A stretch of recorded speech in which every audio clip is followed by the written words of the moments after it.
Hello, আসসালামু আলাইকুম viewers. আরো একটি নতুন ভিডিও নিয়ে আপনাদের সামনে উপস্থিত হলাম। আজকের ভিডিওতে মূলত আমি আলোচনা করব আপনাদের ডিম দেওয়া মুরগি যদি হঠাৎ করে পাতলা পায়খানা করে বা পানির মতো পায়খানা করে, সেক্ষেত্রে সুস্থ করতে মুরগিকে কি ওষুধ ব্যবহার করবেন? আপনারা যারা মুরগি পালন করে থাকেন, বিশেষ করে ডিম দেওয়া মুরগি হঠাৎ করেই পানির মতো পায়খানা করে, সেক্ষেত্রে মুরগিকে সুস্থ করা কিন্তু অত্যন্ত জরুরি।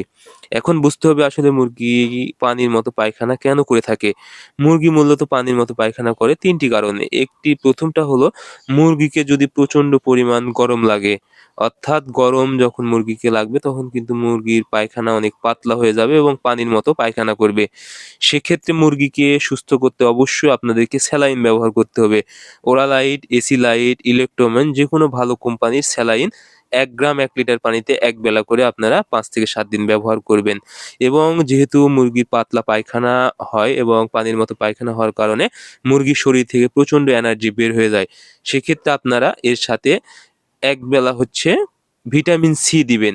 তাহলে মুরগির শরীরে পর্যাপ্ত পরিমাণ এনার্জি চলে আসবে এবং মুরগি খুব দ্রুত সুস্থ হয়ে যাবে। আরেকটি কারণ সেটা হলো মুরগি যদি পানির সাথে খারাপ কিছু খেয়ে ফেলে, অর্থাৎ রোগ জীবাণুযুক্ত পানি খেয়ে ফেলে, সেক্ষেত্রেও মুরগির পায়খানা অনেক পাতলা হয় এবং পানির মতো হয়। সেক্ষেত্রে আপনারা অবশ্যই পানিতে পিএইচ ব্যবহার করবেন। যেকোনো কোম্পানির পিএইচ ১ মিলি ২ লিটার পানিতে অথবা ১ মিলি ১ লিটার পানিতে। আসলে এটা কোম্পানি অনুযায়ী অনেক ওষুধের ডোজ ভিন্নতা আসে। সেক্ষেত্রে অবশ্যই আপনারা এটা যেখান থেকে নিবেন তার কাছ থেকে জেনে নিবেন। এরপরে যেটা প্রধান কারণ সেটা হলো রানীক্ষেত রোগ যদি হয়। অনেক সময় কিন্তু রানীক্ষেত রোগ হলে মুরগি একদম পানির মতো, অর্থাৎ পানির মতো পানি খায় এবং পানির মতোই কিন্তু বের হয়ে আসে পায়খানা। সেক্ষেত্রে বুঝতে হবে যে মুরগির রানীক্ষেত রোগ হয়েছে। তবে রানীক্ষেতের আরো কিছু লক্ষণ প্রকাশ পাবে। যেমন মুরগি একদম ঝিম মেরে যাবে এবং মুরগির ঘাড় বাঁকা হয়ে যাবে বা প্যারালাইসিস হয়ে যাবে। এরকম লক্ষণ প্রকাশ পায় এবং যদি পানির মতো পায়খানা করে তাহলে বুঝতে হবে মুরগির রানীক্ষেত রোগ হয়েছে। সেক্ষেত্রে অবশ্যই আপনাদের যদি বেশি পরিমাণ মুরগি হয় বা খামারের মুরগি হয়, সেক্ষেত্রে ডাক্তার নিয়ে এসে আপনারা মুরগি কেটে নিবেন এবং সঠিক পরিমাণ ট্রিটমেন্ট করে নিবেন।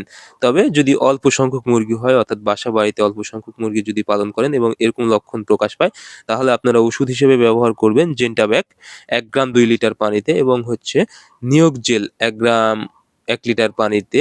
এটা আপনারা মূলত ২ বেলা ব্যবহার করবেন এবং ১ বেলা অবশ্যই পিএইচ ব্যবহার করবেন অথবা আ অরিগো স্টিম আছে, এগুলো পায়খানা ঠিক করার কাজে ব্যবহার করা হয়। আপনারা অবশ্যই ১ বেলা পিএইচ ব্যবহার করবেন। এটার দাম একটু কম আছে।